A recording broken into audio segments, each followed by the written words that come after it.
Hello everyone, welcome back to the channel guys. I am back with another Clash Royale video, and in this video I'll be sharing the strategy and deck that I used to reach 6000 trophies. So it's a mortar and skeleton barrel control deck, and it doesn't look pretty good on paper, but it works really good when you play with it. I'll just quickly show you the deck that I played. So this is the deck. Mortar is your main offensive card along with the skeleton barrel. I think the most important thing that you need to know in this deck is how to play mortar defensively, because that is very important to play this deck, and without that it will be very difficult to play.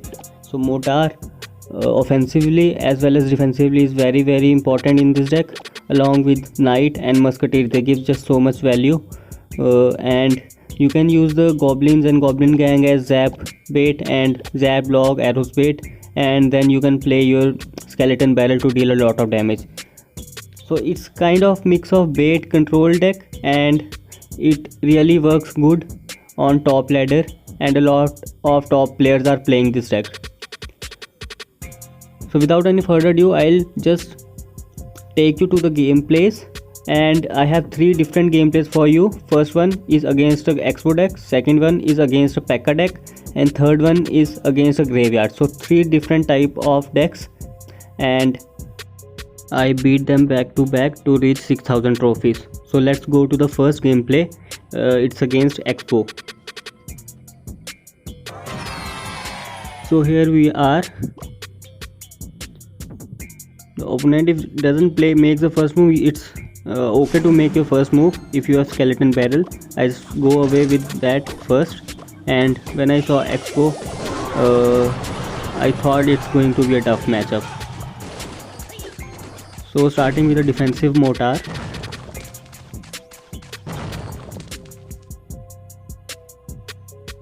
Actually, playing defensively, you can place your mortar a little high so that it can also target your opponent's princess tower. I am not very used to playing mortar, but still I reached 6000, so it's kind of easy to use, I would say, but not very easy, and playing mortar perfectly will definitely give you a win.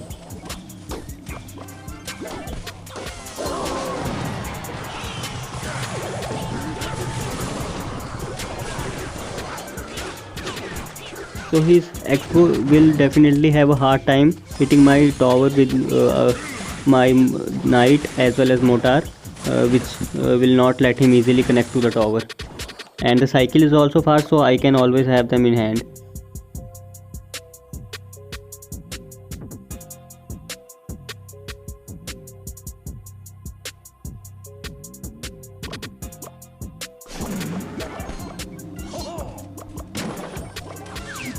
So again, if your opponent doesn't play, you just keep cycling your cards to put your goblins or skeleton barrel, anything. So I placed mortar here early because he must be going for expo, and I just wanted to defend against that. So actually here he played defensive expo and he missed the mortar too, so I just cycled my fireball.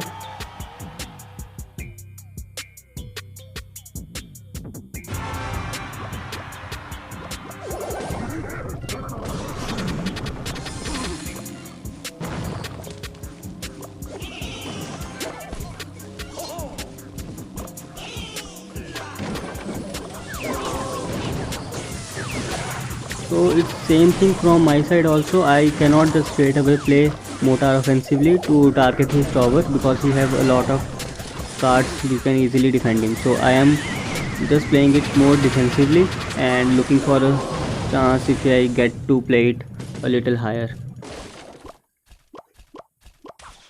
Also, playing it near the bridge at this point of time is also bad, because he have Tesla and that can just destroy my mortar in no time.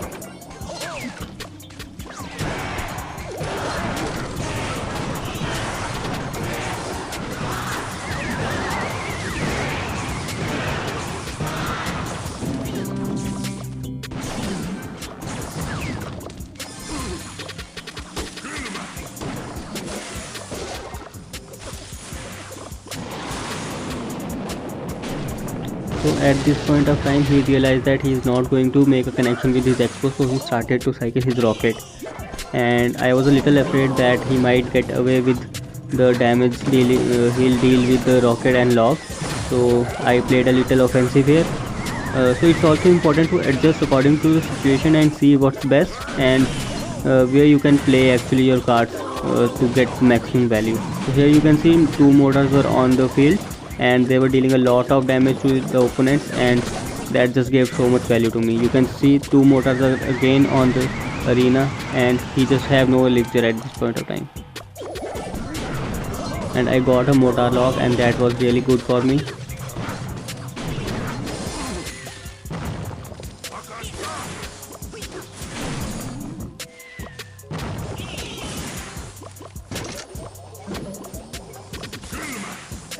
These kind of matchups also go a lot longer and they generally always go in the overtime.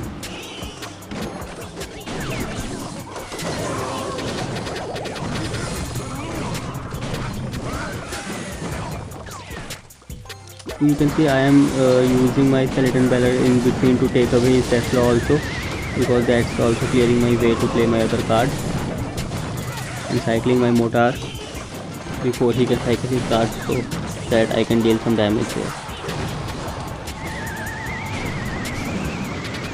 So you can see the game was pretty close at this point of time. If my mortar had not locked his power, I would have lost because of his rocket and log cycle. So with that the game got over and I'll just take you away with the next game.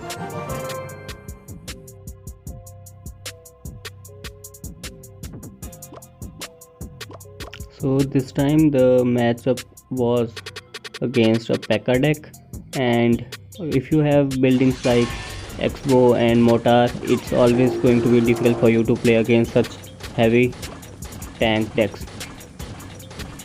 So I saw P.E.K.K.A and I realized that it's not going to be easy for me. Again here I could have played it a little higher on the same side and try to defend P.E.K.K.A with my all the swarm units, but I decided not to rush in the start and just wait to see what cards he is playing.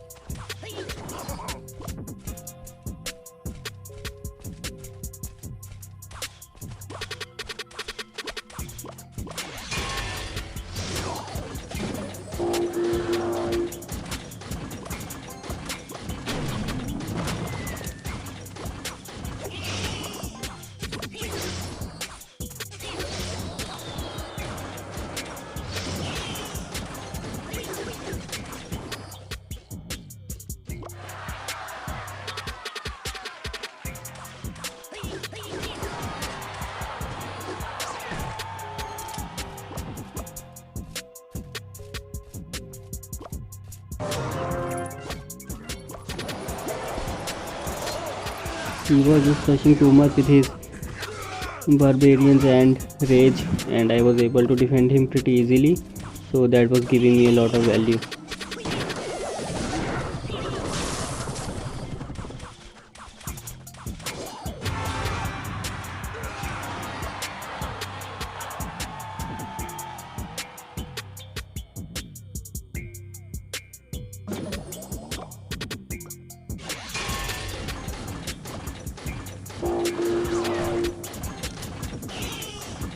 You can see I am playing this deck very defensively, but it's a bit more aggressive in its play style. But as I play a lot defensively with any deck you will give me, I'll just play that way. So that's why I'm just playing a lot more defensive with this deck. And okay, as I said, mortar I have not used a lot, so I am just not very sure whether to play it high or not. I am just keeping it going with the defensive one and waiting for him to give me some chance to play it a little higher.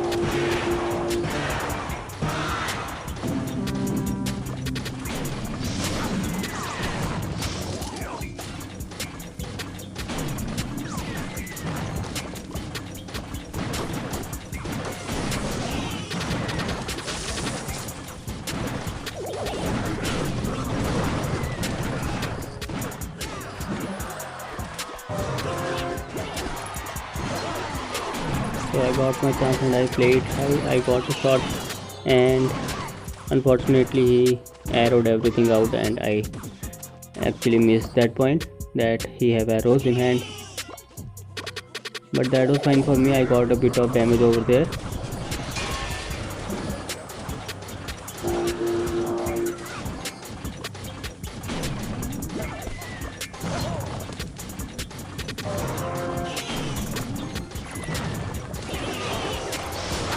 So you can see against such aggressive decks and heavy tanks, this deck works pretty good, and even when he is rushing both lanes, I am able to do pretty well with my defense and not giving him any chance to deal a heavy damage to me.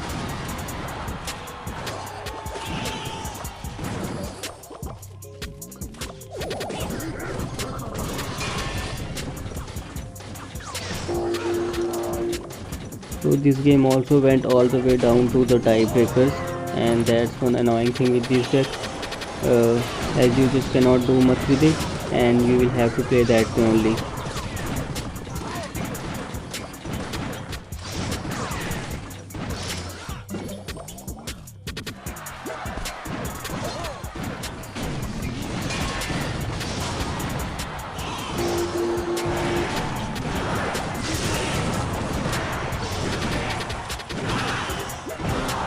So with that I won my second game, and up next the third gameplay, which took me to 6000 trophies.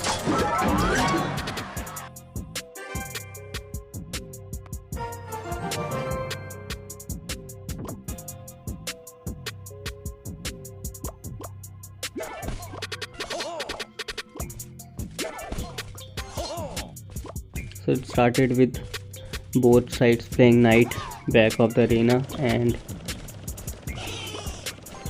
I am not pretty sure what he is playing at this point of time, so I am just as usual waiting for him to show up his cards, and so that I can decide what to do.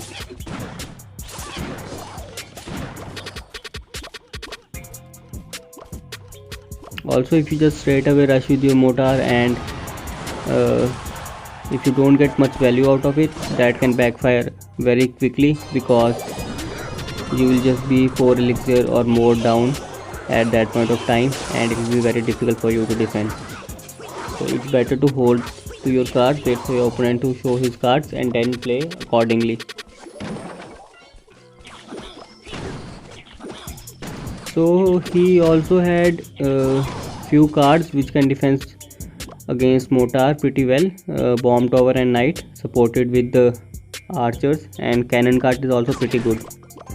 So this matchup was not too easy also for me to break through, but as you can see, the skeleton barrel is also very important card in this deck, and it also really very much helps you to get a lot of damage if your mortar is not working fine.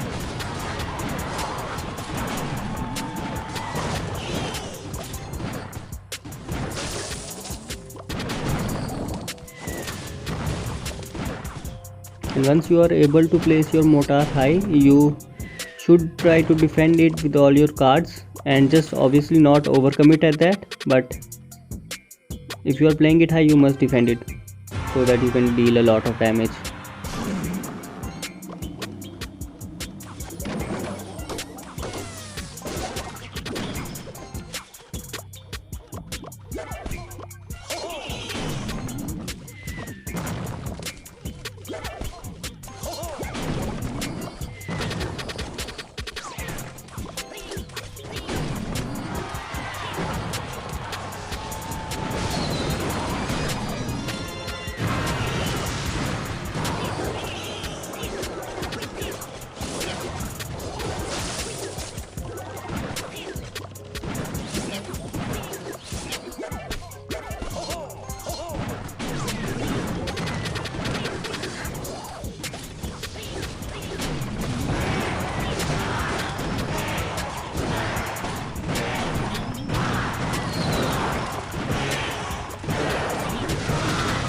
So I got another mortar lock at this point, but it will be just 2 shots I guess.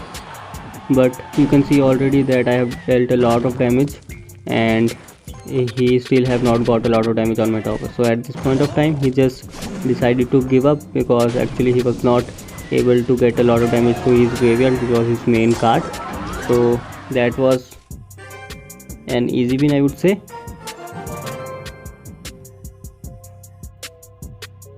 So you can see the 3 games that I played to reach 6000 trophies, and I also share the strategy and gameplay, so you can just access how to play different cards. One thing which I missed was playing Mortar heavy on defense, high on defense, because I'm not very used to it, as I said, and still it's a pretty fun deck to use, and it's also very good to push your trophies a little. You can try this, have fun with this, and I'll see you next time. Thanks for watching.